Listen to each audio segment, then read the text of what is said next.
Ayin Beis, Volume 1, page Kuf Samach, 160. It's the middle of the mimer B'yem Hashmini Atzeret, which I believe is mimer 22. Yes. Page 160. So let's do a little summary here, and we'll continue on. We're in the middle of the discussion of the concept of a number as one of three interpretations in the word Sefirah. Sefirah is, of course, the word used in Kabbalah to describe the emanations, the divine emanations, we can call the divine tools through which God creates existence. So there's 10 spheres, which we've been discussing from the beginning of the Hamshech of the Discourse, the idea of what these spheres are. And now he's going into an analysis of the actual meaning of the word sphere. To really understand it, there's three meanings in sphere. The three meanings are going to be discussed at length, almost 10 chapters for each interpretation. We're in the middle of the beginning of the first one, which is Lashon mispar, number. There's going to be the next interpretation from the word sipur, dvarim, telling a story, relating a story, a narrative. And finally, the third and the highest is Lashon Even Sapir, like the sapphire stone that illuminates. And all this is following, working our way backwards, is coming to explain the question that's the presenting question in the beginning of chapter 83, is how can we say there are spheres in Igulim, in the level of the transcendent energy.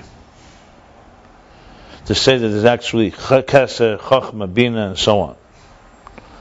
Which, by definition, spheres means a definition. It means a distinction. Keser is not Chochma, Chochma is not Bina. Transcendent energy, as he's been emphasizing and discussing at length, is L'maylam Hischalkus, meaning it's higher than distinction. It's a hovering energy, it's a transcendent energy, however you translate it. But it's not an imminent one, like let's say in the marshal that he's giving, the example of the faculties. So the eyes are not the ears. There's no question the eyes are not the ears. We're not talking now that they have an interconnectivity and they work with each other. But they're not the same. That's the whole definition of structure, is distinction. Whereas Ratzon, in that example, which is the desire, whether it's desire to see or the desire to hear, or the desire to write, or the desire to throw a stone, or to walk, or to eat, or whatever it may be, or the deepest desires, Ratzon does not have a particular distinct definition, nor a distinct location. It is a transcendent force. So how do we say that there's spheres there? Seemingly a contradiction. That's the question right at the beginning of chapter 83. So to say that there are levels in Makifim, meaning not that they're spheres, but that they're levels. There's a Makif of Atzilus, a Bri, Yitzira, Siyat. Then there's a Makif Kloli, of the whole picture, the whole cosmic order, Ak. And even a higher Makif Kloli of Igul Hagadol, the great sphere that remains after the Tzimtzum. So there, he explained that earlier, as being because Makif does have, at the end of the day, transcendent energy does have impact on Pnimi. So there's a Shaykh ala Pnimi. It would be like saying that there are garments for different parts of the body. But the nature of the garment itself is not distinct. It's because it's having a relationship, so obviously there are levels, as he said. It's a level of Gilui, how much the Makif has an impact, and he explained how revelation and transcendence doesn't really define distinction. I mean, the whole discussion earlier, which I'm not going to go through right now. Even in immanent energy, it's not the revelation that defines distinction, it's the fundamental difference between Chachma and Bina. So that was explained. But the presenting question is, how do you say there are actual spheres in Igulim? Literally using the same structure that you're using for immanence, you're using for Igulim. Like there's it's a different track, but you are saying that there are spheres. So to explain that, he began by saying, in last chapter, in 83, that in we learned earlier, much earlier, there's also spheres. And he makes a very powerful line that I think is critical to the whole picture. He says, every revelation has to come through spheres. Which means even the revelation that is beyond spheres, beyond structure, has to come through spheres. Which itself, one could ask a question, why? Why can't you say that there's revelations that don't come through spheres?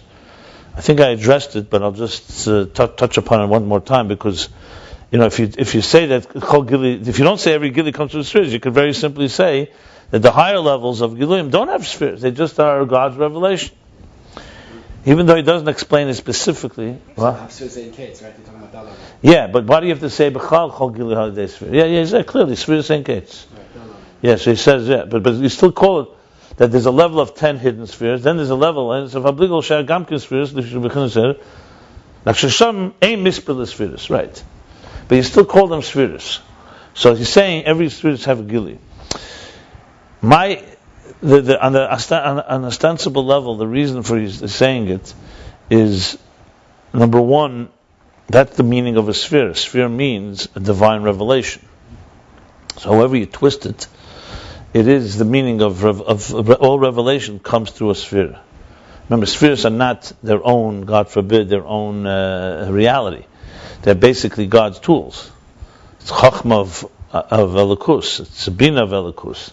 Not that God is bound by Chachma and Bina, but He includes these powers. So as soon as you say God wants to reveal something, basically that's the word sphere. I mean, I'm assuming, and I'm not just assuming, I'm sure that later that's going to be the higher interpretation of spheres, sapir, that's focusing on the revelation part of spheres.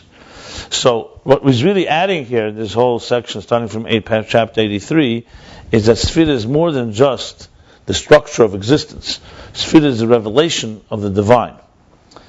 The reason I'm emphasizing is because if you really read closely, this can seemingly not contradict, but if you recall the whole discussion up till here, if you remember the whole structure of Ayin Beis till this chapter where we are, is he began with Keser, transcendent energy. He went into the 50 some chapters on immanent energy, Pnimi, and discussing Pnimi in detail, how every level is structured and the difference between Ma'alamata and the hierarchy, and that's not just in the Kelim, it's not just on the container level, it's also on the energy level, air level is also spheres. Then he went back to and how it's rooted in the 10 hidden spheres, a lengthy discussion on that, on the 10 hidden spheres, even though they're not spheres up there, but there is the desire for that. How God shir asme b'koyach, how He envisions and He allocates and estimates those 10, like the artist that has the infinite possibilities and determines to have one possibility, which are the 10 spheres. Then he went back to transcendent energy. If you recall, he gave the key examples was I just mentioned, Ratzon and Keiches, the desire and faculties. That's the difference between Makif and Pnimi. And then he went into Eir and Shefa. So if you remember, he said that the difference between the two is that when it comes to the spheres, this whole purpose of the spheres is the Tzerech Elemus. It's for the worlds. Whereas the Gili of Makif is not for the worlds, it's just to reveal the source. So if you read that closely, it seemingly contradicts. You could say, one second, if that's the case, there he said clearly, I was just looking it up back there in those chapters where he talks about this. He said clearly that there would be no spheres, there were no worlds. Basically saying that that's spheres, but the level higher than spheres could exist without worlds. And then he comes back and says, but the whole purpose of Makiv is also because of the worlds. So this is going to be a recurrent theme that's going to be addressed, especially in the second half of the Hemshech here. After Shavuos, Ayin Gimel, he's going to go back to it. Because at the end of the day, even the highest level of Eid Ein Sof, God doesn't need it. Everything is for the existence. Because God had desire to create the world, that's why I'm talking about, I'm what I was just referring to as chapters 46 and 47, where he's making the real distinction between transcendent and immanent. So if you remember, he said that, especially here, chapter 48, on top of page 84. So he said, the govern. We spoke about a color. A color of an object is not for the purpose of affecting those that look at it. It's just a revelation of the thing itself. Anyway, I'm not going to go to the Shemesh, but the bottom line is, whereas Sefirot, look at the bottom of the page before. Because why else would the artist, the cosmic artist, envision a particular structure for this for existence? But what about all those infinite possibilities to create different types of art?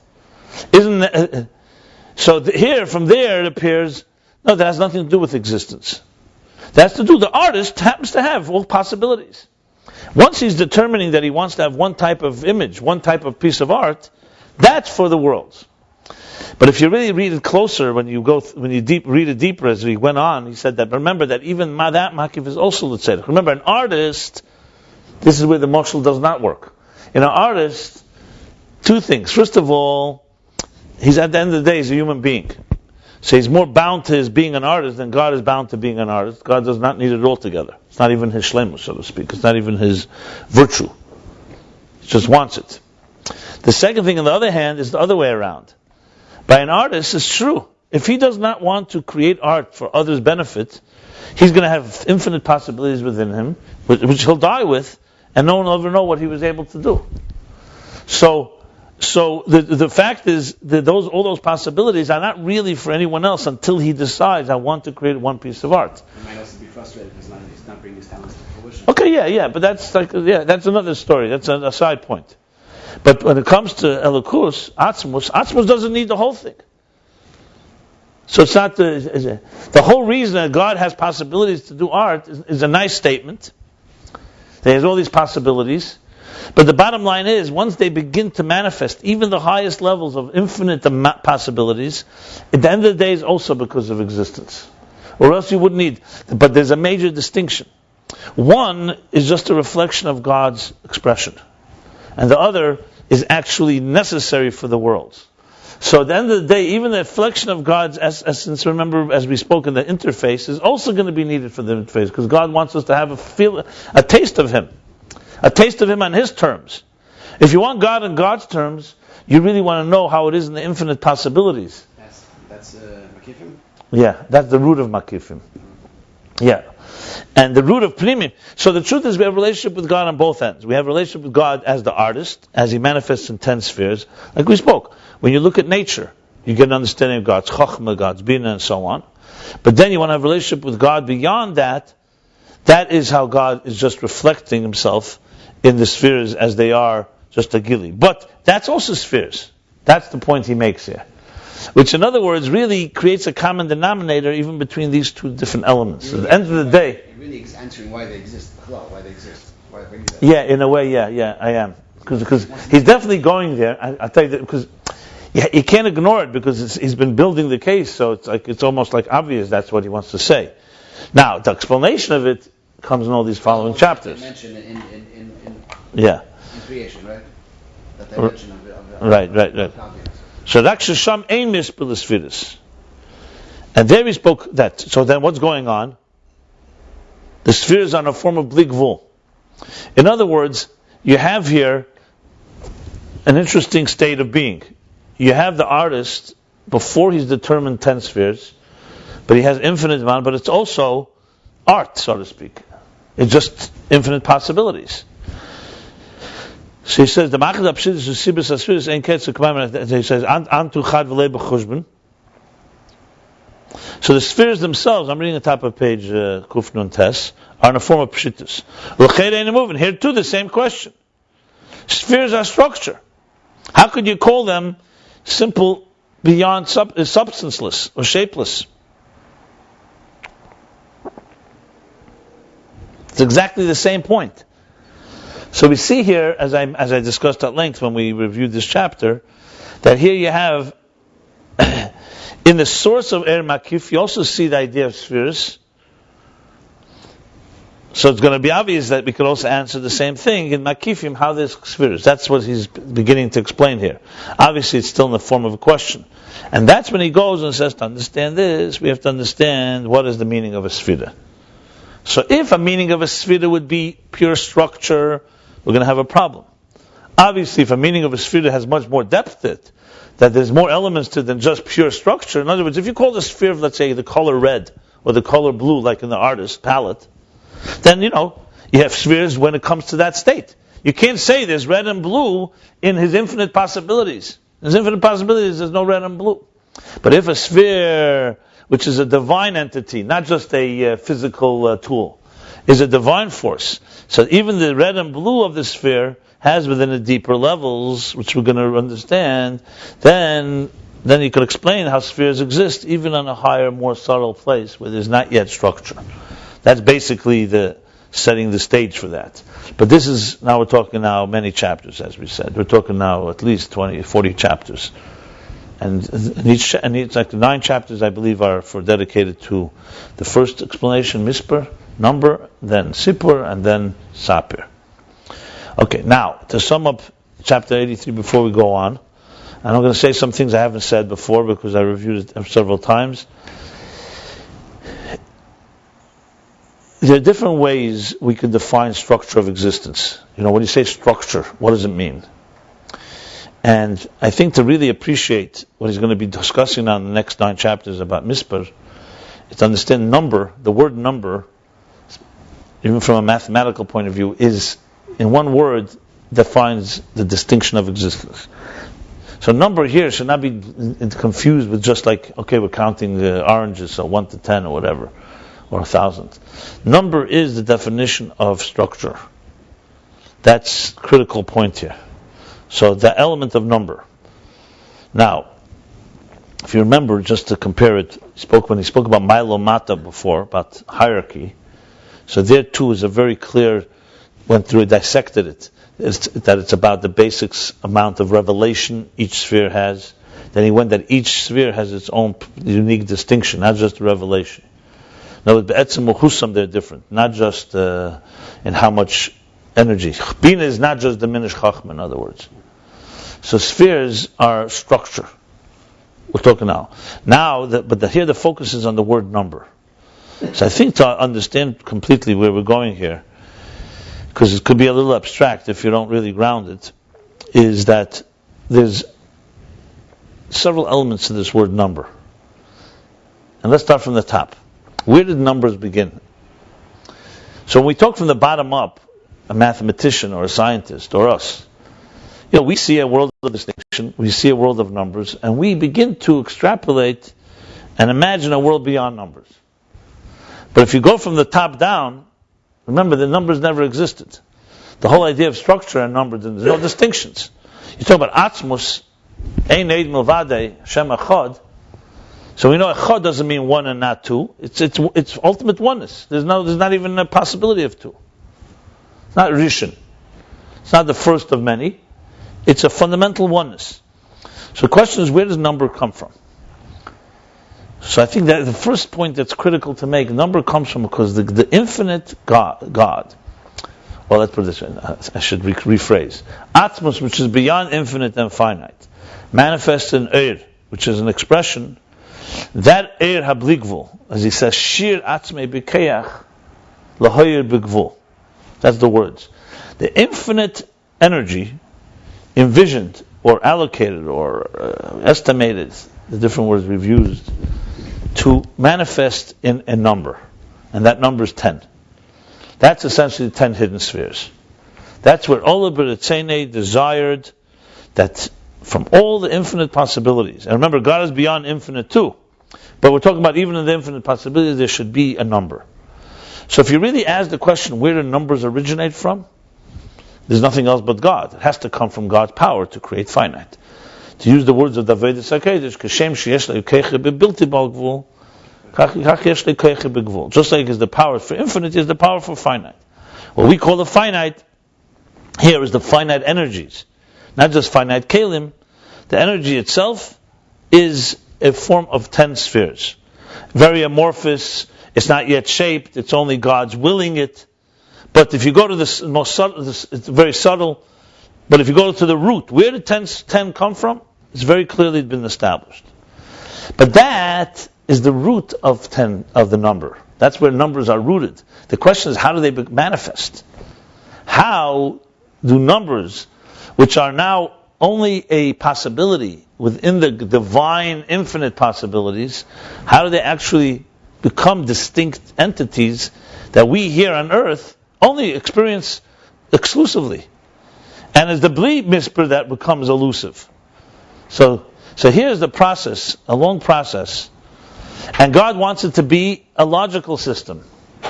And this is, I think, extremely eloquent process that he explains of how actually numbers come to be. So in other words, the fascinating point here is that there's two aspects. It's rooted in Atzmus's ability, or the Ayin Beis, to manifest in a finite way. But then there's a process that God wants us also to appreciate and to be able to trace the steps. That's the challenge. So this, we all know, the first problem is this. This set of numbers, even though it's in God's possibility, is completely now only part of all the infinite possibilities. So yes, from Atma's point of view, from God's point of view, it's there in some way. He wants it. But from our point of view, there's no way to access it. What do you mean there's no us yet. But for to be an independent reality like ours, so comes step one, or all the steps that he discussed, obviously, is the tzimtzum. So the tzimtzum conceals all the infinite possibilities and only allows these 10 to emerge through the kav, which then, as we know, is still in a very powerful light. It's still a powerful energy, and it has to go through its stages until it becomes eres that can go into kelim. Because remember, they're first not even 10. They're akudim, they're 10 energies in one keli. Until they finally manifest in Atzilus. But Atzilus is still Elokus, is still divine. So the question is, how does it become numbers that have substance? Yesh. And that's what he begins discussing in chapter 83, and that continues in 84 that we're going to learn. So what does he say in 83? He says like this. He brings the Pardes. The Pardes says, Ka mispar mebali hagvul. Number is bali hagvul, as I just explained. It's a defined structure. Va'afal pi she'einam bali hagvul, and even though the spheres are not finite entities, but in relation to their root, to their simple, to their substanceless poshet, to their simple meaning shapeless root, they're bal gvul. And be'erach pulosem eleinu, and in relation to their effect on us. So he explained that there's how mispar is in Bria, and there's how mispar is in Atzilus, basically. That was essentially what he explained. So he said like this. I'm just summing it up because really we can't really continue without going there. Because that's now going to be a distinction. He's going to really discuss the evolution of how numbers come into becoming substance. Again, remember, the root of it comes from God's ability, shirat's made to want to have numbers. But we're talking about how do they actually manifest in distinct numbers. So he says like this. I'm not going to read the whole thing. I'm just going to go through quickly certain key lines. Because then we'll have the flow. Also for myself. She says, so mispar zakis gal sadov shadeh mispar lin ischadish shum dover. The first thing he says that mispar does not create anything new; it's just revealing something that's there.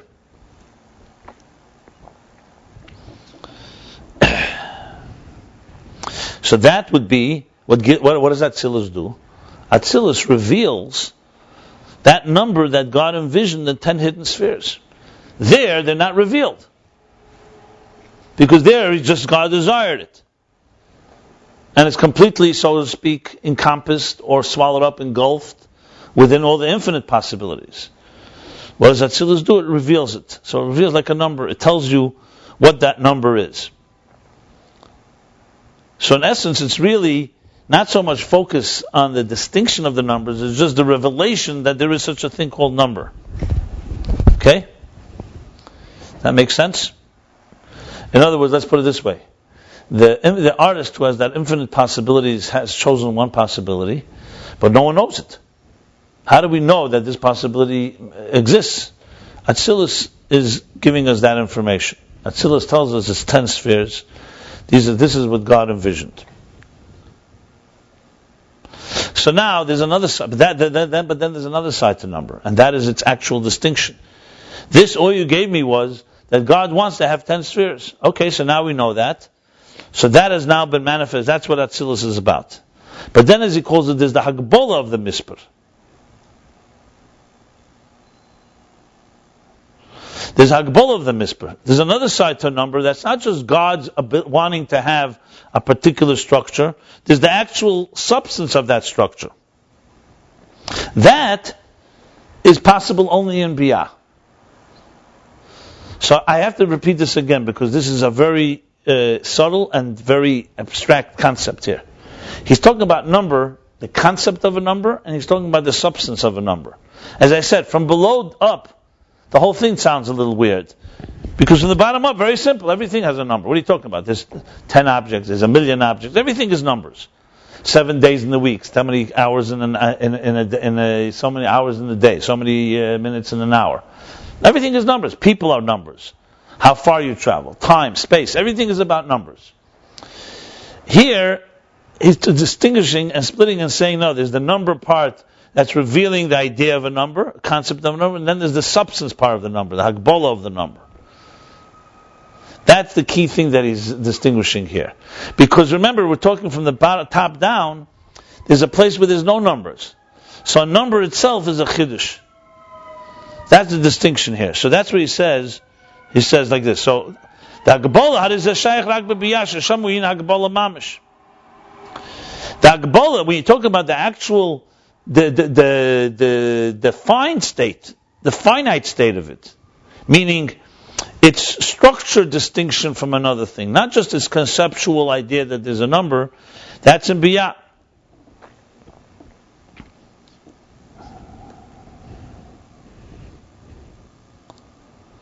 And so the difference is that Natzilus, what you're talking about, you're talking about only the revelation of the distinction of 10 and not 11 and not 9. And in Biyah, you're talking about actually assuming a substance that makes it very distinguished from another thing. So one is basically, you could say, is the concept of a number, and the other is an actual manifestation of the number. Does that make sense? Okay.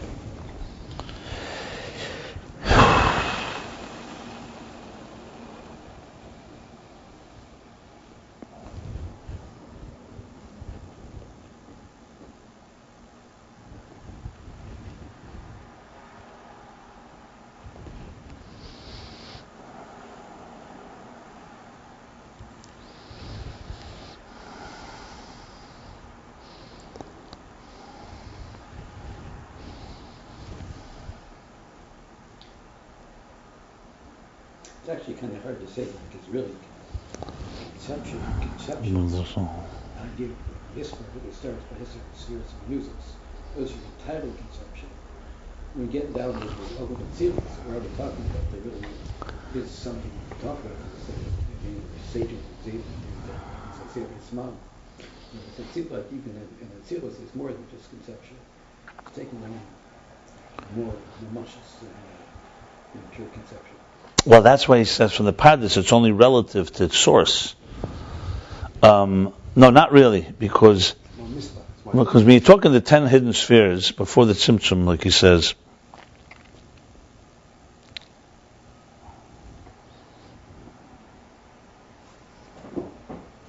he says, remember, he says at the end of the chapter, the second half, Yesh le'med hagbolos ha'mispar gam zeh ma shebo kol sefirah b'agdora mugbelas. Yeah. Because look, the 10 hidden spheres, you basically, as we spoke, it's before the Tzimtzum.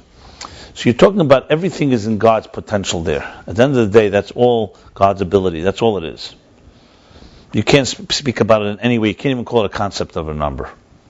You can't call it anything. All you can call it is God's wanting to have it. And that is basically telling us that the structure of the spheres that will later emerge are rooted there. That's all you can say. It's after the Tzimtzum where things begin to... so relatively speaking, everything after the Tzimtzum is substance compared to before the Tzimtzum. But after the Tzimtzum itself, Atzilus you can't call substance yet. You can't call Yesh. Because all it is still a divine force. It's a divine force, but now it's a divine force that has taken. Remember when you say Tziyur Adam Elyon, Nas Adam B'Tzalmenu, that God said, let's create the human being in the divine image. That divine image you can't talk about before the Tzimtzum. You can talk about the root of it before the Tzimtzum. But as when we speak about divine image, you're talking about already Atzilus. So Atzilus is an image. We're not discussing, it's 10 spheres. But for all practical purposes, it is relative to Biyah, it's like before the Tzimtzum, if you want to put it that way. Remember we said Atzilus, the Klolos, is before the Tzimtzum. So in the macrocosm, it's always that way.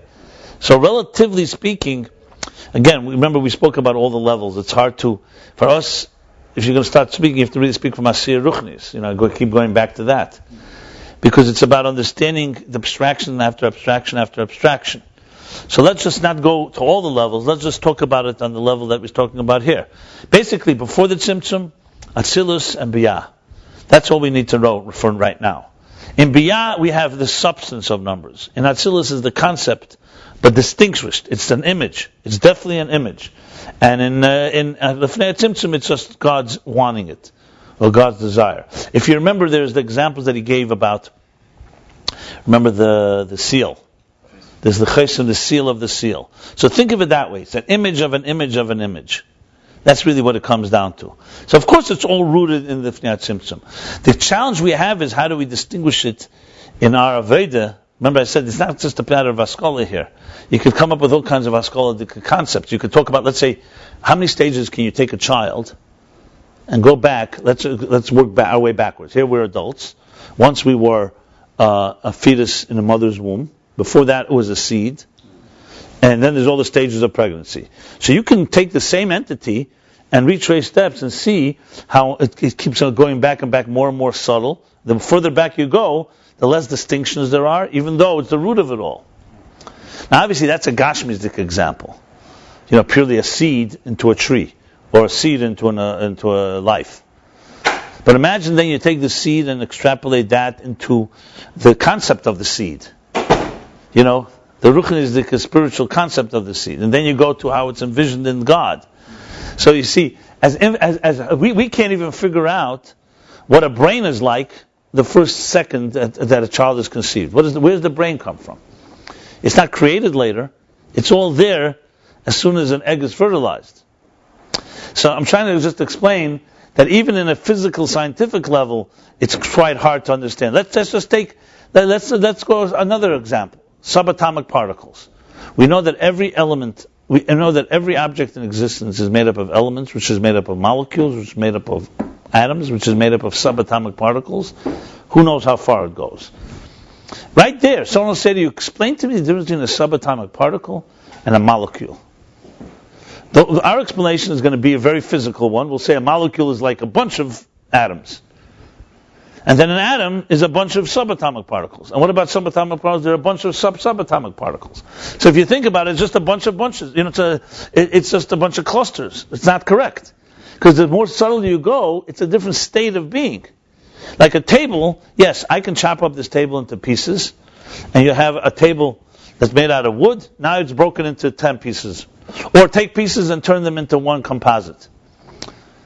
I'm just talking I'm talking now numbers now. But if you go now into molecules, it's not so easy to chop up molecules. So yes, a scientist, or with certain type of, you heat something, you heat water, you're shaking up its molecules, and it turns into a gas. You freeze water, it turns into ice.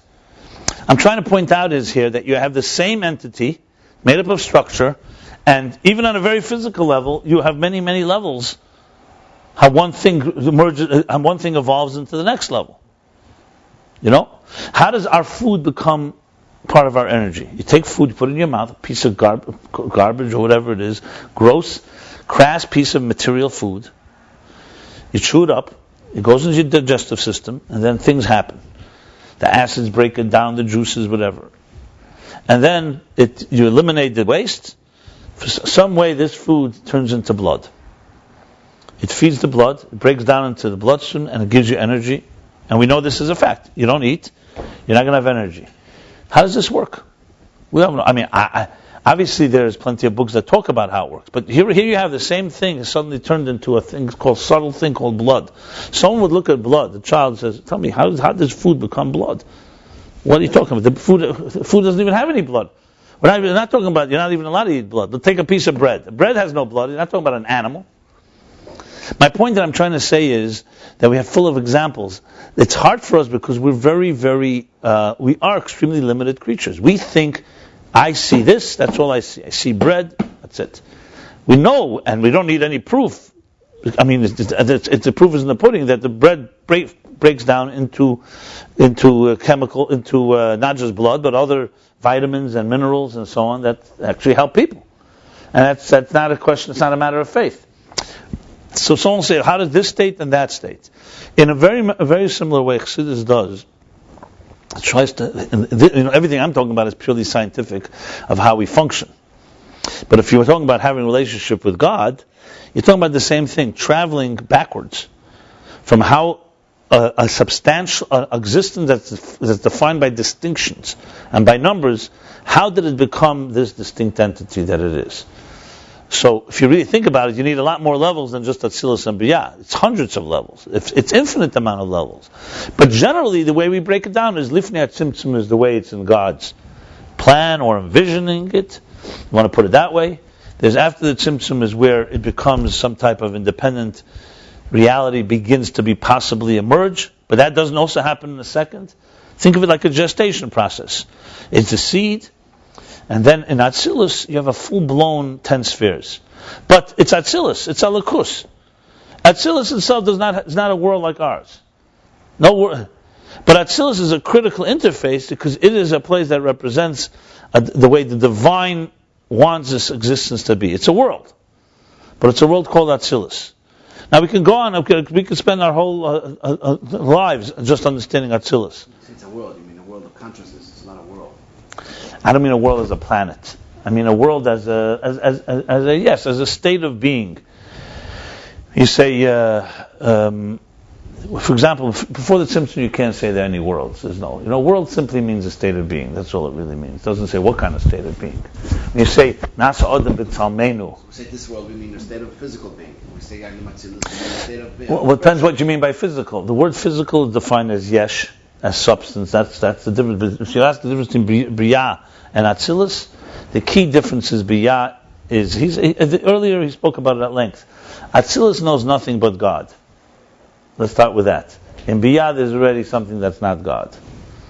There's the sense of self. If you talk about an Aveda, Atzilus is when a person is completely on his only godliness. He's completely servant of God. A Merkava. The Ovis. Hein Merkava. Shamus of Atzilus. There's nothing outside of God's will. But they are an entity. The mission before Eitzadas was Atzilus, right? Maybe even higher. But you could say, we don't even go there. You could say the Ovis. But once Eitzadas was introduced, it became Biyah, became the Efshari. There's a part of it. There's part of it. Right? Yeah, but you have the Ovis. It says, Heinen Amarkava. Neshama of Atzilus on this earth. All it's doing is fulfilling God's will. There's nothing else going on. We're the opposite. We are into ourselves, and once in a while we make a little room for God. I mean, it's just with semantics. What do you mean by the word Atzilus? Maybe it's Ak. I mean, he's still flawed. What do you mean by flawed? Had he not eaten from Eitzadas, he would have been the flaw. He would have lived forever. So that's fine. So that's a technicality. What are you asking? Adam Arishan is like Adam Elyon. Even that's going to concern, right? Yeah, but that's not relevant here. That's a separate discussion altogether. Adam Elyon is the Tzelem Elokim in a manifest reality. That's the bottom line. You're asking how existence is. You want to know what I told you. It's going to take a lot of Aveda. And you have to think about it. You're asking how this reality is in Atzilus. If you're in a Neshama of Atzilus, you wouldn't have this question. If you're not, you have to meditate on it. What can I tell you? It's basically taking existence, Chochma, Bina, Das, Chesed, Chochma, Bina, Chesed, Gvura, and thinking what is the perfect form of Chesed, what is the perfect form of Gvura.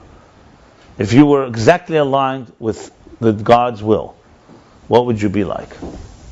A human being. I'm not talking about becoming a malach, an angel, or becoming not human.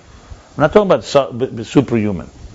The human being, if you're exactly aligned the way God wanted you to be, 24/7. Yeah, that's Atzilus.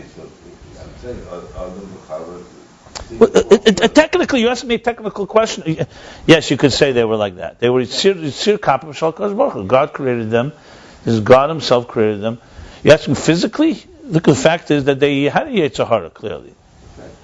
But that's a separate discussion. We're talking now that Tzelem Elokim. God took a human being. I will create the human being in my image. What does that mean? That's a perfect entity. Is there such a human being that's perfect in this world? No, because we're now in the Olam Hazeh. We're not talking about Atzilus. Atzilus is perfect. It confuses me in a way because you're saying Atzilus could be physical too. You're saying Adam could be Atzilus. You have neshamas of Atzilus there. Moshe Rabbeinu, it says in Malchut when he spoke to Pardes, it was like Atzilus speaking to Asiyah. It was a neshama of Atzilus speaking in this physical world, because God sends a neshama of Atzilus. Now he started going to Ein Tzadik Ba'aretz Asher Asad Nasa Teva Yechta. And that before Mashiach comes, everybody's affected, even the greatest tzaddik. But that's a whole. It says the Dalad Mesa Be'itr Shel Nachash. I'm not talking about that. Just the fact that it could be that you can say Atzilus could be physical. I don't know. The word Atzilus can be physical is your words. I never said such a word. I said Neshama Atzilus can be in this Olam Hazeh. Explain however you want to explain that. Atzilus is not a planet in outer space. Atzilus is a force right here in reality. Remember, how do you define space? You're looking at Atzilus is out there and Olam Hazeh is here. Atzilus is right here. What do you mean? But you see, because you could define it, because this goes back to the problem. We define reality based on our limited terms. We think this is reality. We think time and space is reality. Who says time and space is reality? Time and space is just our experience of the tip of the iceberg of reality. That's the only way you can define it.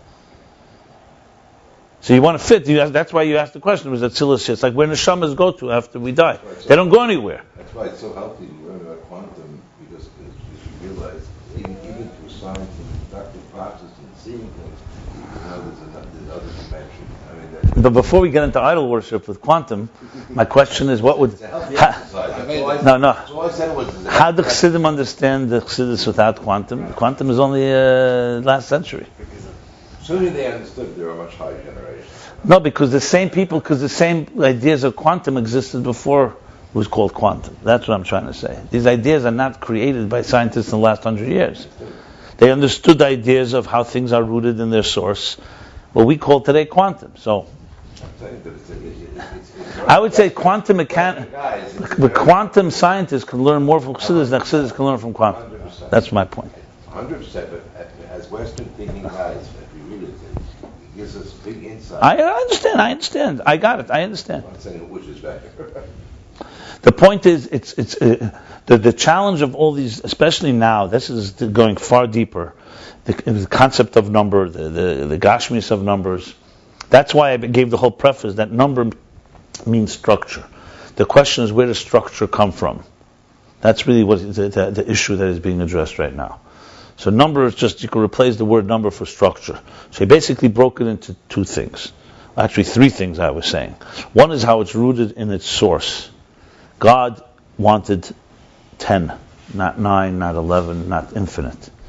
That is 10 hidden spheres. After the Tzimtzum, that goes through a process. And finally in Atzilus is where it comes to a balance with his Eris and Caleb. If you go, for example, Akudim is also after the Tzimtzum. But Akudim is 10 energies in one container. Think of it like a seed. Atzilus is no longer a seed. It's a full-blown tree. But it's a tree that's just aligned exactly the way the artist wants it. That's it. Yeah. It's Adam Elyon. Chachma is... As a matter of fact, he went on and explained, if you remember, that Atzilus, it's actually Bli Gvul. Chesed is Bli Gvul. Gvura is Bli Gvul. It's only its effect outside of Atzilus is where the real Gvul manifests. So basically, it's really three levels here. One is how the artist envisions 10, but that's hidden. Atzilus' Gilead Helam reveals this number 10, this number. He goes further, Yeshlemer even more, that even the structure of the 10 is also in Atzilus. But that is only revealing the essential structure of it. Yeah, I'm just looking here. Look, if you look, I'm reading the bottom of page Kuf Nun Tes before we continue on.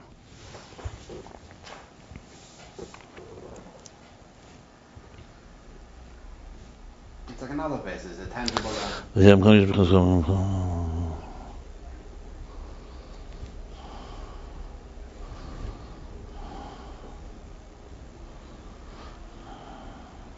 And this is what the Pardes Sheshel in Hagbala Besas Sefirah Atzilus. Atzilus you cannot call defined in the way you would call defined in the world of substance. That's what he says. I'm reading it from the bottom, 3 lines from the bottom. V'zeu Sheshel B'Hagbala in Hagbala Besas Sefirah Atzilus the K'she'ema D'Shem Sefirah Lashon Mispar Harushel in Hagbala B'hem. He says he's Shel Hagbala. How could he say that? He's calling it number. He's calling it Sefirah, and there's no Hagbala. I don't know what that means. What means mispar is not infinite? Counts infinity. That's not what he's saying. That's not what he's saying. No. Because when we say that it has any type of definition, it's only compared to its root. Because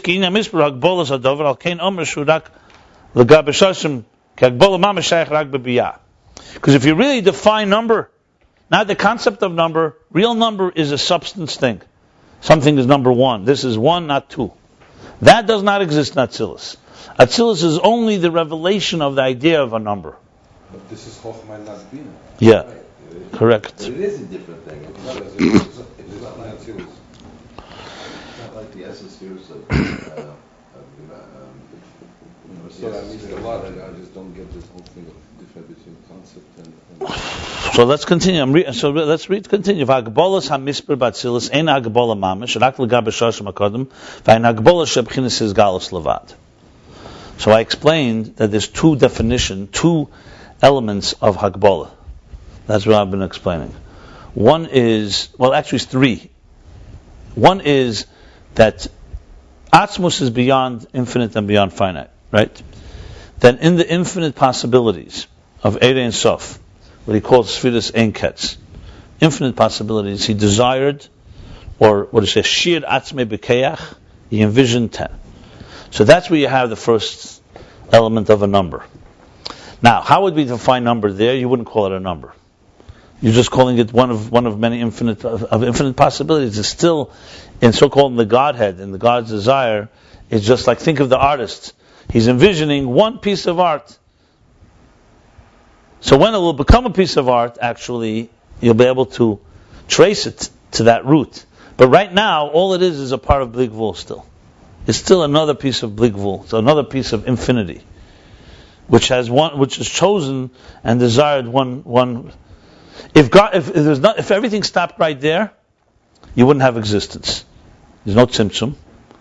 There's no Eidos going through stages. There's no Kalim. There's definitely no Yesh. So I'm just trying to explain that if you're talking about the process, let's dissect the process from Hashem Echad, an Atzmus beyond everything. So we know that Atzmus built a Metzias Nimtza. We're not even discussing right now. That has become a Metzias Nimtza. So we have now an existential reality called Eid Ein Sof. Eid Ein Sof is essentially, you can call it Lichelis, or lower than Yechelis, however you want to call it. Okay, it's higher than Batson even. It's not even a desire yet. This Eid Ein Sof, infinite energy, ultimately becomes a desire for existence. That desire then turns into infinite possibilities, and then finally 10 Sefirot Agnuzis. You stop right there, nothing is going to happen. It's all. Now, why? You could say, why do we need it then? Because I said it's all about retracing the steps and reconnecting. Because God wants us to connect to Him through all these levels. The fact is, one thing is for sure, that God wanted a structured existence. You don't need Chassidus for that. You look at the world, you see God wanted a structured existence. The question is, how does this structure connect to a thing that's beyond structure? So the answer is that thing beyond structure first wanted a structure. On that level, it's completely amorphous. We learned that Sefirot Agnuzis, you can't even call them really 10 spheres. We just use a word. It's a word. That later will become something. At that point, it's all part of the Pshittus. It's all part of the. It's one and exactly the same thing as Eid HaBligvul. If you were able to enter there, all you'd see is infinity. You wouldn't even be able to recognize 10 spheres. God knows that's what He wants, so it's there. And it's we'd be able to recognize it? Yeah. for sure. Absolutely. Yeah. The tzimtzum changes everything. Because what the tzimtzum does is conceals things. You see, and up till that point, it's just, what does it say in Eitz Chaim? The Ein Sof Mamalo Kol HaMetzias. It fills it all. But despite all the levels that are possible in there. But think of it as like one big sea. Where the sea has all kinds of possibilities. You have to remove the sea, so to speak. Not remove, conceal the power, the consciousness of the sea. Or you have to remove the consciousness of that divine, overwhelming presence before the tzimtzum. So now you have a cholol. It's so-called darkness. Then a kav comes in. So there's been silence now. It's all been silenced. Remember, from God's point of view, nothing has changed. He still has all the possibilities. For him, silence and speaking, or light and darkness, doesn't matter. But from our point of view, it's a difference in life and death, so to speak. It's a difference in everything. So now, the student, think of the teacher has now concealed the flow. Still the same teacher. The student now, the kav begins to emerge, like he says here at the bottom of this page. The kav carries within it the power of the 10 hidden spheres. That's what directs it. So what is the kav doing that the spheres are not doing? The kav is able to now distinguish 10 spheres. But it's still pshittus, it's still relatively very, very powerful energy is still there. Then it goes through gradations, more tzimtzumim, until they're ready to enter into 10 kelim of Atzilus. Now Atzilus, the protis we're talking, the macrocosmic Atzilus. Atzilus now is basically the revelation of what the 10 spheres wanted. 10 hidden spheres wanted. That's what he's saying. So he says, Hagbolah, so there's Hagbolah, there's actually Chachma and Bina. But in Hagbolah Mamash, it's only the revelation, it's only Hagbolah compared to the 10 hidden spheres, you can call it Hagbolah. You still say no number. That's okay. You say number and no number at once. That's the thing. You do say number. Because, yeah. He says number and no number. You don't say no number. You say a number that is beyond number. 1 second. He says like this. He says, Hainu Hagbolah Shebchinis is Galus Levad. So in other words, there's a Hagbolah that's not just his Galus Levad. There's a definition that is only about revelation. Its definition is that it's revealed the definition that was hidden. That's its so-called Hagbolah, its definition. But because real Hagbolah, real definition, real distinction is only in Biyah. Now, to explain this, I give different examples. I can give a few more. And you can think of it yourself and try to figure out different examples. It's getting more complicated the next chapter, so trust me, this is going to get worse, not harder, before it gets easier. I would say like this. Now, so here he goes on. And then he continues, the Pardes says, V'chein be'erech pulasam eleinu. The Hagbolah, right. And also it's an effect to us. But before we get to that, the basically, that's why I was using the word, the concept of number, and the what's called substance. The substance of number.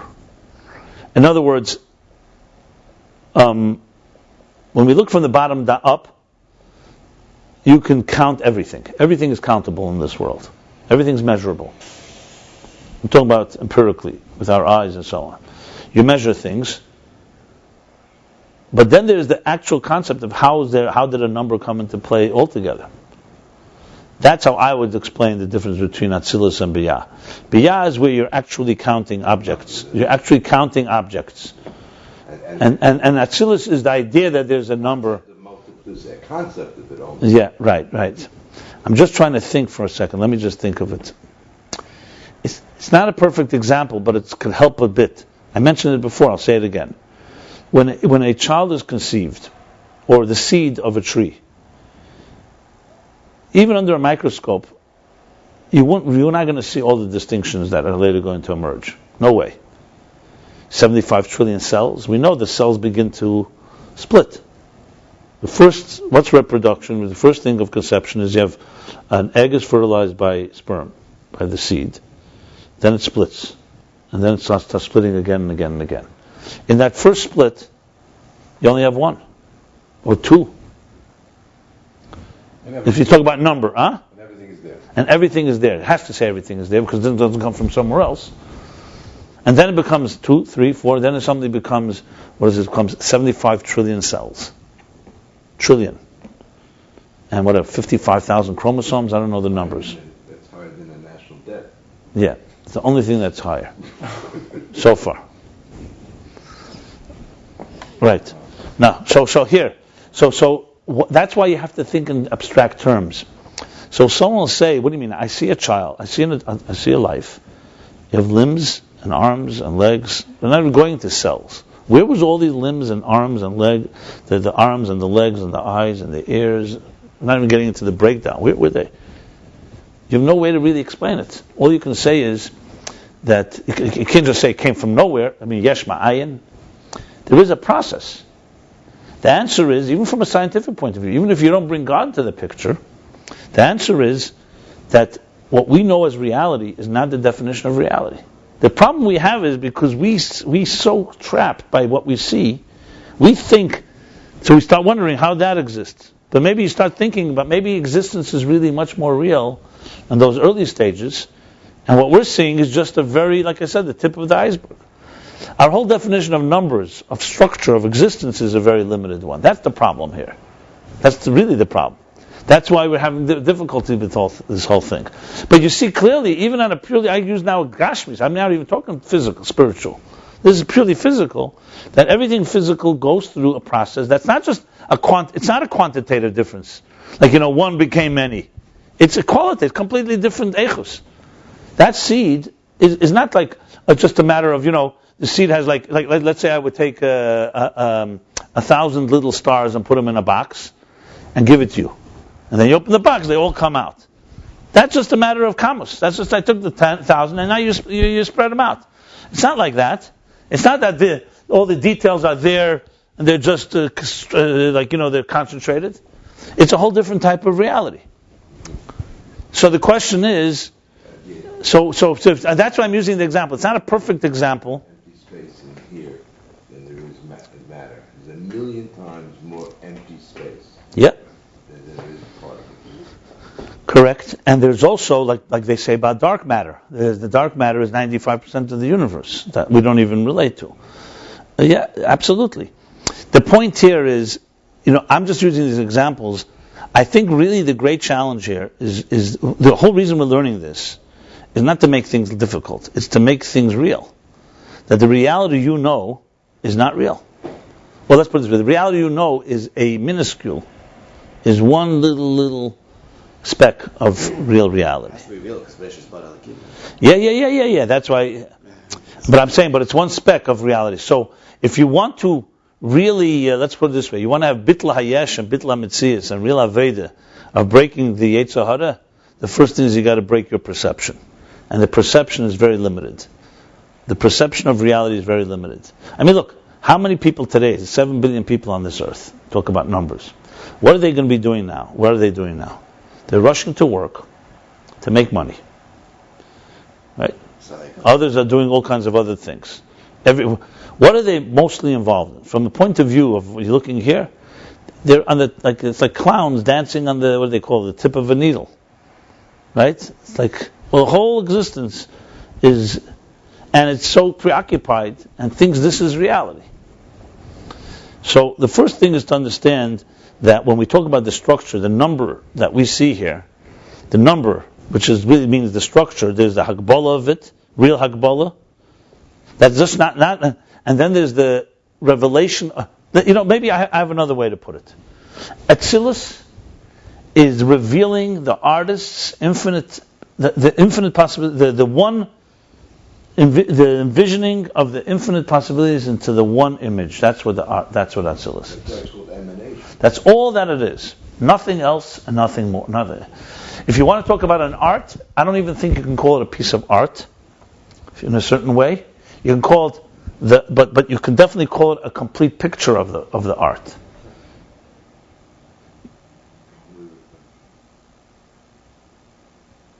If you use the example when an artist envisions the exact piece of art that's going to be on the canvas. Okay, you can call that 10 hidden spheres, but you could also call that Atzilus Pratis. It's just not on the canvas yet. That's what I would say is another example. In 10 hidden spheres, Atzilus, the Klolos, generally, but there, it's not, you can't even say that he's envisioning that particular thing. You could say he's envisioning a much far more abstract form of it. I'm trying to think of an example. But Atzilus, you could say, is the whole image is there. Everything is there, the entire image is there. It's just not yet ink on canvas, which needs yesh, which needs... Because what you're saying is really Ak in a way, because Ak is also the whole... I know, and Ak, you could even say it's a Sefirah Gnuzis in a way. That's why I'm looking for other examples. It's hard to find examples, human examples, because we don't go that far back. 1 second, let me just think. Before the Tzimtzum, you can't find an example. Ak is after the Tzimtzum. You see, Ak is all of existence, and Atzilus is only the...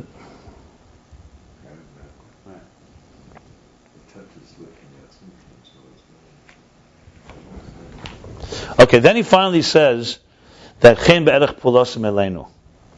And he gives the example, in other words, there's two things that define Atzilus' Gvul. One we just said is the revelation of number. The number 10 has emerged. A conceptual number 10 has emerged, which is Chachma Bina Das. Yes, it's actually Chachma Bina Das, but its main Hagbala is the revelation of the 10 within the source.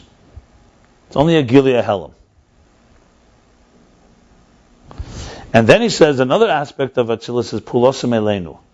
Isn't this tying the knot where you started way in the beginning about Gilia Helam and Yeshmayim? Absolutely, yeah. I discussed this at length the last time I taught this class. Absolutely, that's exactly the point. Because the beginning of the whole Hemshech was the whole point is Atzilus is Gilia Helam and not Yeshmayim. Or the two different approaches to Gilia Helam. That's the whole point. That Atzilus is all it is a snapshot or revelation of that which was before. It's not a new reality. I think the real question on the table is it's a good point. I'm glad you brought it up, because when we say Yesh Ma'ayin, remember there he said like this, that Atzilus is Gilia Helam, and he spoke not only is it so he spoke not only that Gilia Helam, that also the what was the point there? That Gilia Helam, that also the Eiros have, that even though the Eir energy has a tzir, has 10 spheres, but it's rooted in the 10 hidden spheres. And the Yesh Ma'ayin, we say Chochma Ma'ayin Tamatzah, is compared to the Bligvul, the infinite possibilities. That's where it's a form of Yesh Ma'ayin, completely like new. Yeah, but the 10 hidden spheres, but creation. There's also a creation in this. Relatively speaking, yeah. Well, no, but yeah. Something that was always there in a sense, just like the So what's that? So if you remember, I explained then, I think this is also very relevant. We talked about what is the difference then between Yesh Ma'ayin and Gilia Helam. Everything comes from God. Everything. The Yesh and the Gilia Helam, they all come from God. The difference is two key things. One is, one feels the divine all the time, and the other does not. That's one key difference. When something doesn't feel the divine, you can't call it Gilia Helam, because it has now some type of entity of its own. It's some type of its own consciousness. That's one distinction. Atzilus does not have its own consciousness. It's divine consciousness. It's divine consciousness of Gvul, of 10 spheres and so on. But it's divine consciousness. In Biyah, you're already beginning to have a taste of a Yesh, of another consciousness, something else. That's one key distinction. Another is the sense of Ein Arech. In Atzilus senses its closeness. It senses a sense of closeness. Whereas a Yesh senses distance. It has to emerge through concealment. We discussed this at length. It can't emerge through revelation, it emerges through concealment. Which means, in the interface of things, if you recall, we just spoke about that, we have to have both a sense of closeness to the divine, we have to have a sense of awe and respect. Like Ava and Yira. So Atzilus is like the Ava part. It's like the son. Biyah is like the servant. Son has Ben. Right? So there's the part of this being like a child. A child has a closeness to his parent. A servant is just serving. So that's the difference between Atzilus and Biyah. Two key things. I mean, there are many other explanations given, but those are the two key things. So number one, there's a sense of a separate consciousness, which only is only possible in the yesh, and then there's a sense of awe, and therefore awe of God, and so on. So everything comes from God. You can call everything is yesh ma'ayin. Even Eidei and Sof, even at Tzimtzum, the highest levels is a form of yesh ma'ayin, if you really want to break it down compared to. But it doesn't have any substance of its own. So you can't really call it a yesh. It has a sense of closeness to its source. It's completely bottled to its source. A yesh does not have natural bittul. It has consciousness. The worst form of consciousness is in this world, where we have complete separate consciousness. So in other words, I would say the difference is like this. Atzilus is a revelation of God's wanting 10 spheres, but it doesn't have a separate consciousness. Chochmah does not have it. It's Chochmah of Elokus. Chochmah and Atzilus is complete divine Chochmah, Torah, Bina, Chesed. As soon as it hits Biyah, because of the Tzimtzum and so on, now Chochmah could start having its own agenda, so to speak.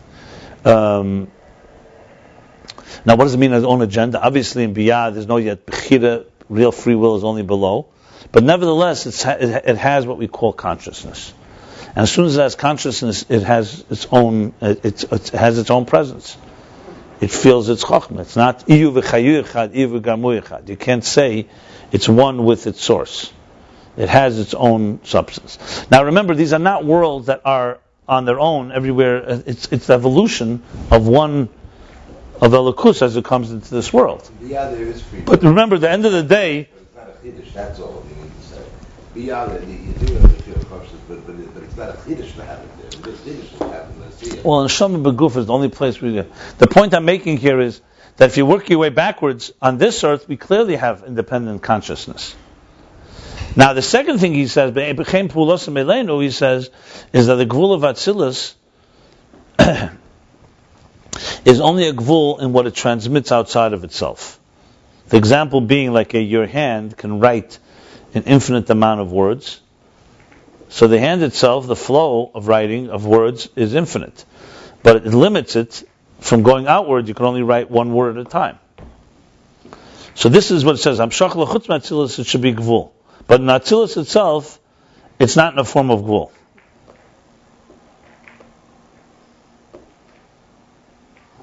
So what we have here is we have distinction has emerged, but that part of the Gvul of Atzilus is there, distinction, Schalkus, like he says, but not substance, not yeshus, not a sense of consciousness.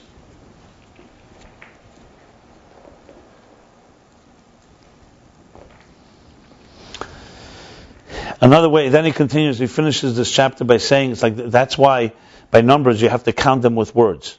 Like by Sefirah Seimer, you can't just think one day of Eimer, 2 days, you have to say it in words. So here again you have the 3 levels. L'mayla ma'atzilus hakol b'chinas achdus, everything is one. It's like you would think it. Atzilus speaks it. Says, Chochmah bina das.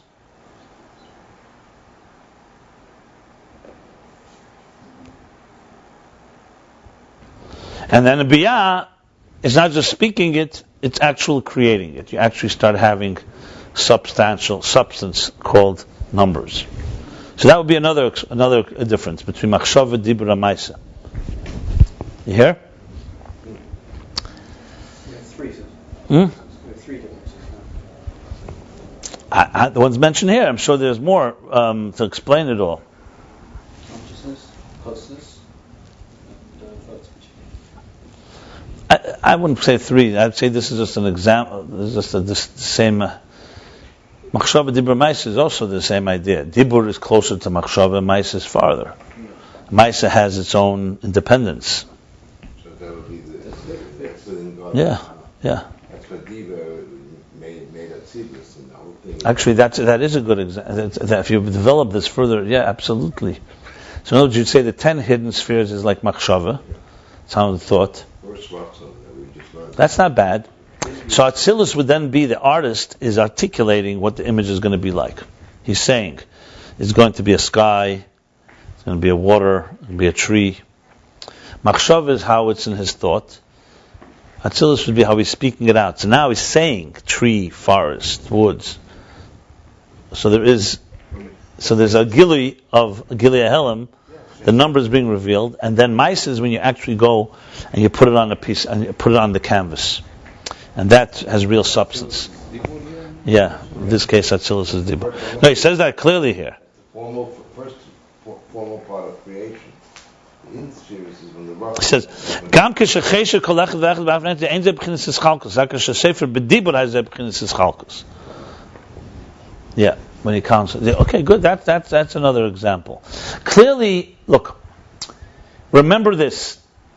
It's going to take time to really fully understand all the levels.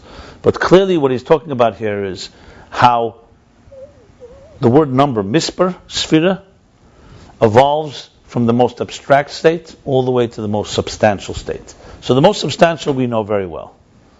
So that we don't have to meditate on. That's down here. Distinct, self, concrete, defined, and so on.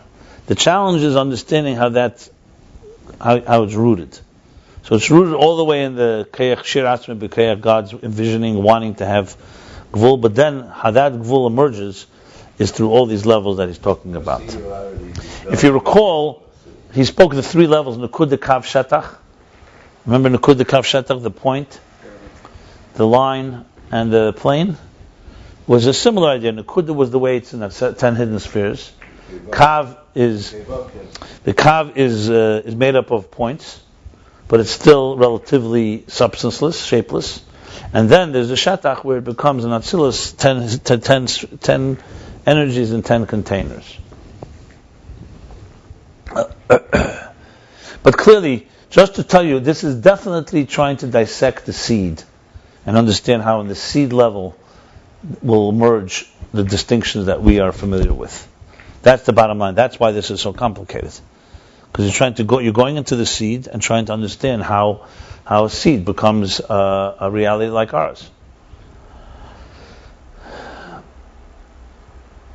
you becomes a final egg. Yeah. So let's continue. Perek Pei Dalet, 84. Ubeshara Kavonis. This is all in Pardes. So he explained the Pardes. All this was really an explanation of the Pardes. The meaning, page 160. Ubeshar Kavanas Erech mispar hayamim. Shaar Kavanas, not Shaar Ha'Kinuiim. Sorry, Shaar Ha'Kinuiim. My mistake. Shaar Ha'Kinuiim. The Pardes has a thing called Shaar Ha'Kinuiim, where he talks about different words.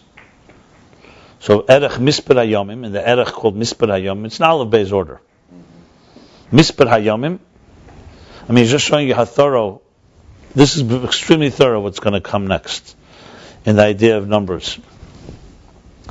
He's basically going to cover every aspect of numbers that exists in Kabbalah and Chassidus. So the erech called mispar hayamim means the number of days. Kosov, this is what he writes. Pirush Rashbi olav hashal. Rashbi b'tevis ki.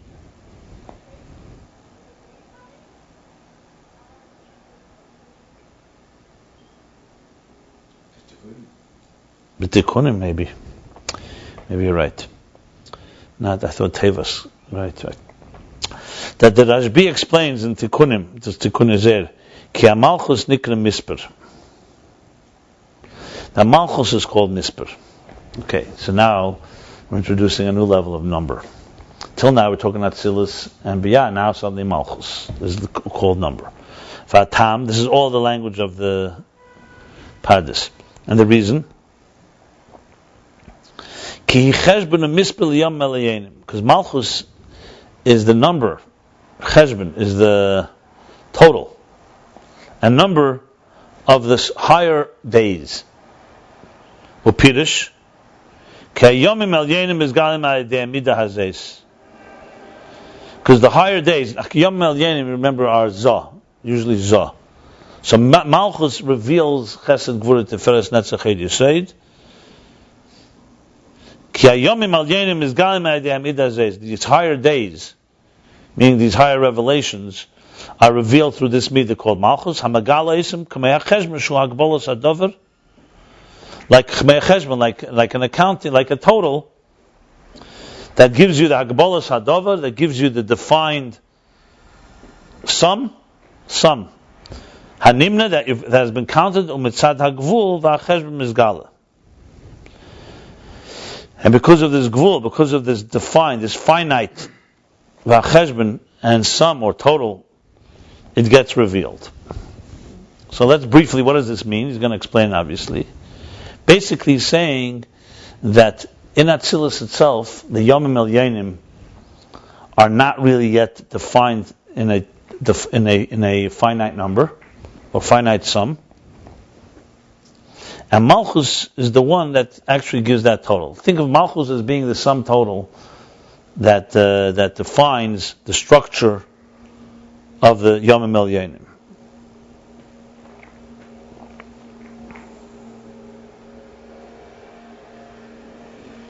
V'hainu. Now the words are a little abstract. So he says V'hainu. This is now the Rebbe Rashab. V'hainu gamkein kanal. This is also what we said earlier. Shaar mispar hu ha'izgalus ma'al. That's what he's saying here. Because what's he saying? He's not saying Malchus creates something new. He's saying Malchus is megala, the total of something that was there before. Shu hagbolos hadover hanimna u'mitzad hagvul v'acheshbon mizgala. In other words, think of it like this. Zah, or the Yom Elyonim, is forces of energy that have not yet been measured. Malchus measures them and gives you what their value is. It's similar to when a scientist, let's say, is trying to measure the intensity or any other volume or intensity of any particular form of energy. So it's there. Or let's say you take your temperature. You stick a thermometer in, and you take temperature. The temperature is there before, but you didn't know what it was. Now you know. Alcohol level in the wine. Or the alcohol level in the blood. It's there, but no one knows how much is there. How much is water and how much is alcohol? Yes. Huh? It reveals the counting. It reveals the deeper of the counting. It is the deeper of the counting. Yeah. Okay, so you see here again how this is so abstract in a way. So Atzilus, if you remember, he said before Atzilus, let's go back. Atzilus, what does Atzilus do? It reveals the number of the 10 spheres that were hidden within. So 10 spheres is just a form of energy. It's actually Malchus. Now he's going to speak how Malchus is next level. But I'm saying in the previous chapter it was just Atzilus reveals that number, and Biyah it actually becomes a substance.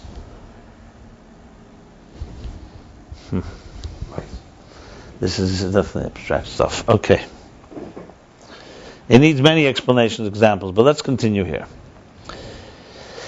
So this is the same idea that he said before. That means the number is there already concealed. And the number just reveals it. Remember, this is very critical, if you recall, the interface. Because once you say, why is it so necessary to emphasize that number is there before and it's revealed? Who really cares? Even if it's true. The reason that's so important is because you're trying to establish an interface that the structure of existence, which is all defined by measure, by midah gvul, by numbers, is rooted all the way in the source. That's the key thing here. But the key difference is what's rooted is not the yeshus, not our consciousness, but the actual structure of existence is rooted. So our job, and so speaking from an Avodah point of view, is if you're able to strip yourself from your own perception and your own self-interest and what's the word I want to use? Self-consciousness, and just connect to the source, it would not annihilate existence. Because one could make the argument that if you want to connect to the source, you have to eliminate the whole world of numbers and the whole structure of existence. What is really coming to establish here, if you think about it, is no, what you have to eliminate is your selfish part of it. But not the structure itself is not what defines self.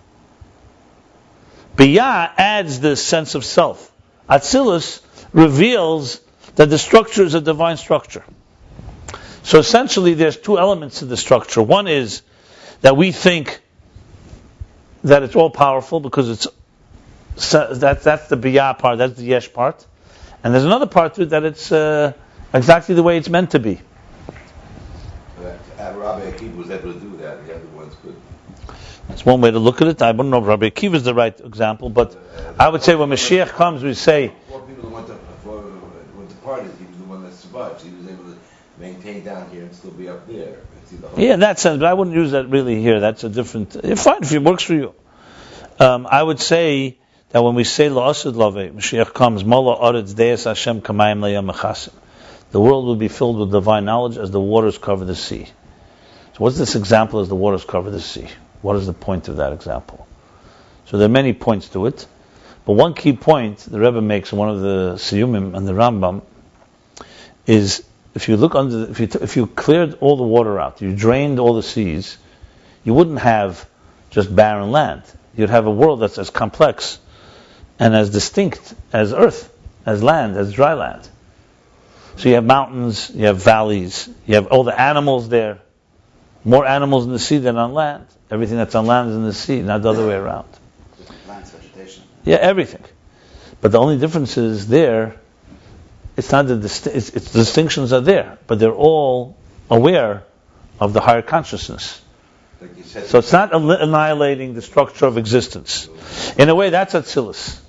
Atzilus, there's structure, but the structure is only because God wants there to be structure. On land, you can forget that there's water and that there's a source. So all you have is the structure, and therefore you worship it. In other words, the structure of existence can be seen in two ways.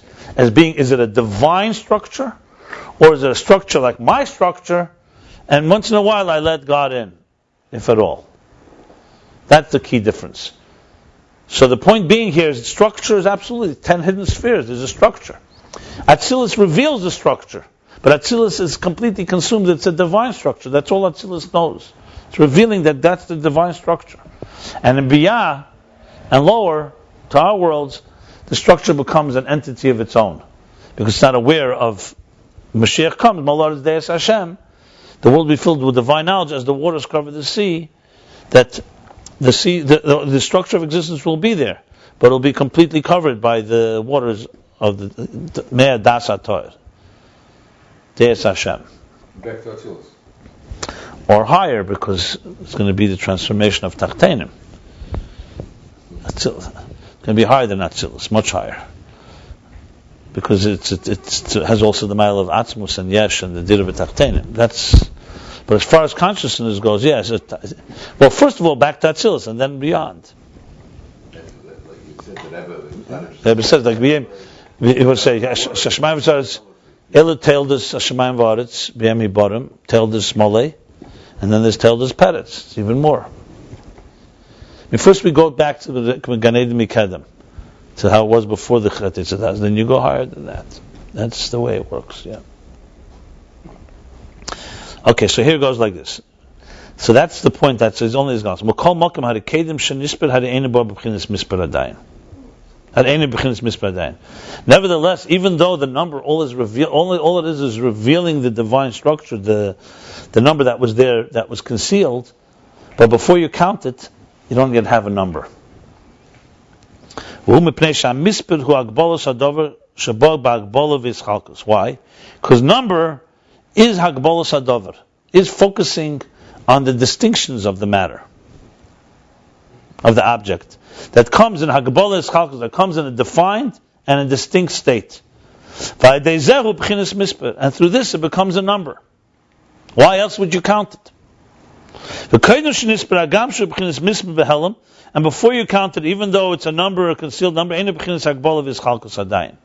it's still not in a state of defined and distinct state yet. And this is the meaning what he says in the Pardes. The Malchus is called the number of days. The Yomim El Yenim, Hemamidus El Yenim, Shenikri Me Elam Kaneda. Yomim El Yenim, the supernal days, is referring to the Midas El Yenim, the supernal emotions, the supernal Midas called Yemei Elam. They're called the days of the world. With that, we're talking about chesed through yisod.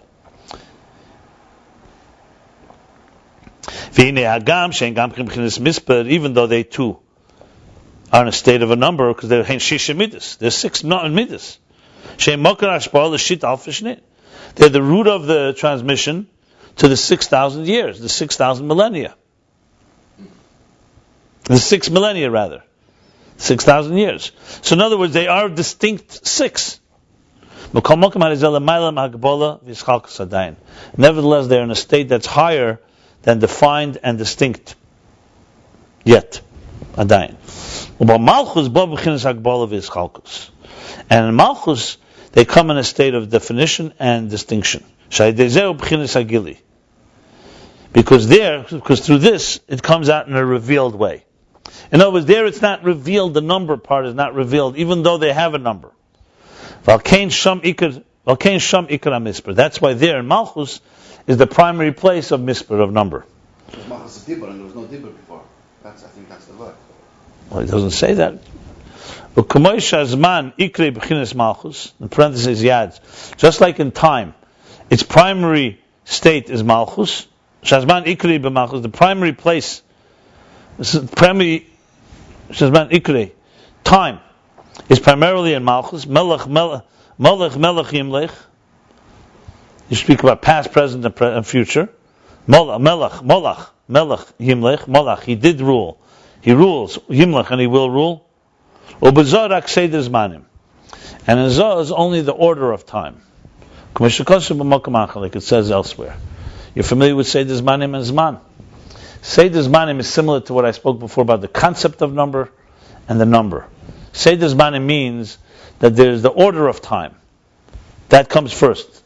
Then there's the actual manifestation of time, past, present, and future. So in Zohar, he's saying, in the Midas, is basically a state of like Seder Zmanim. That's what he's saying.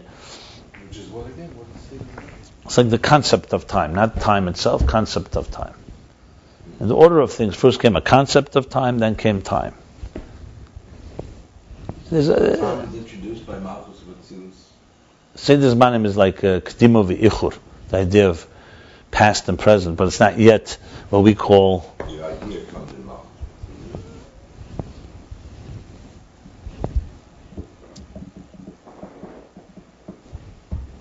It's conceptual time instead of time, actual time. Time as we know it is present, past, and future. Today, tomorrow, yesterday.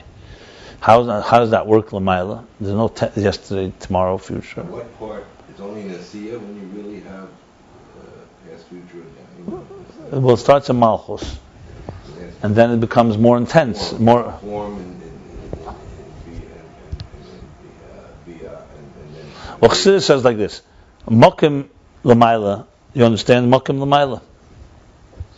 Remember, again, you're talking about our reality does not relate to abstract time and space. We understand physical time and space, concrete time and space. Concrete time and space is the following. This is 644 Eastern Parkway. You live where you live. It takes time to walk there. One space is distinct from another. You're sitting in your chair, I'm sitting in my chair. That we understand very well. Time, whatever. Now it's 10 o'clock, that will be 11 o'clock, 12 o'clock. Sunday, Monday, Tuesday. All the different distinctions of time. Clear? That's clear. Now let's go back to the seed. Where did this come from? So Chassidus explains that Mokim, let's start with Mokim, it's a little easier. Mokim is Mokim Ruchni, is Maila Amata. Right? It's not not physical, it's conceptual. You say something is higher and lower. Remember we talked before about Sefirot, right? So when you go up to the second floor, that's higher. You come down the steps, is lower. What's higher and lower in Ruchnis? It's Chachma is higher than Bina.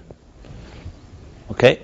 So it's Maila Mata, it's like the Rambam says this, Maila in Eichus, Maila in, Mokim from the form of Maila.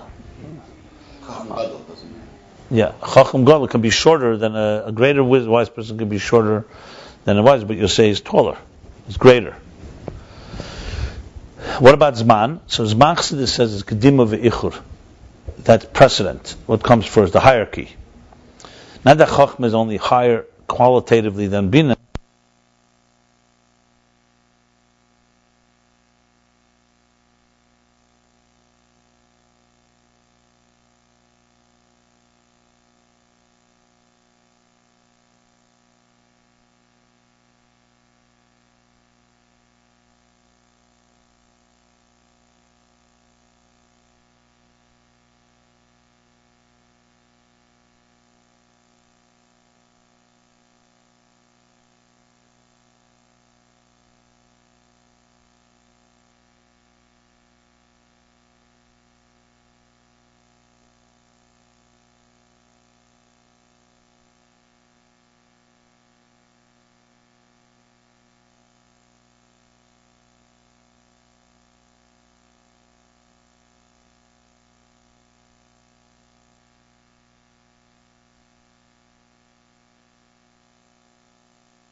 What happened? I don't even know where this ended. Died. Huh? Just happened? Yeah, probably. Or when you plant the seed in the ground and it comes Ayin Beis, so that's also not a Malchut. Yeah. Bottom line is that everywhere you look in nature, you find that you find this examples of process. You find examples of that a finite structure is not self-contained. We're not self-contained. We evolved from states that were less concrete to the point of like Chachma Ma'ayin Tematz, to the point of realizing that there's something beyond. If you look, scientists are looking for the Big Bang. They want to know what exactly it was like when the Big Bang happened. So they're trying to go back by accelerating particles. They're trying to go back to that first moment to recreate what it would have been like. Because they understand, and everyone knows the mystery, they understand that helps us understand where we are today. The point is that numbers, time, space, everything is rooted in more subtle forms. That's really what he's coming down to say. So that's what Sefirah is, so far number. I think we'll stop here, but I will just give one introduction before we'll continue tomorrow. He's now going to explain all this. He's now going to explain all this based on a siddur from the Mittler Rebbe, which I had the opportunity to learn over Sukkot at length. It's not simple stuff. So in the siddur, actually, it says, "V'yuvin zel pi mashakazer b'siddur b'piris zecher rav tuvcha in Ashrei." So Yabiu, so he's going to explain in the siddur.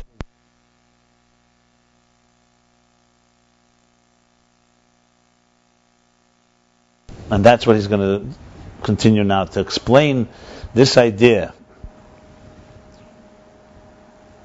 of how numbers evolve, and the levels. He's going to explain it all based on a siddur. Tomorrow. So we did the beginning of chapter 84, page 160, and we shall stop here.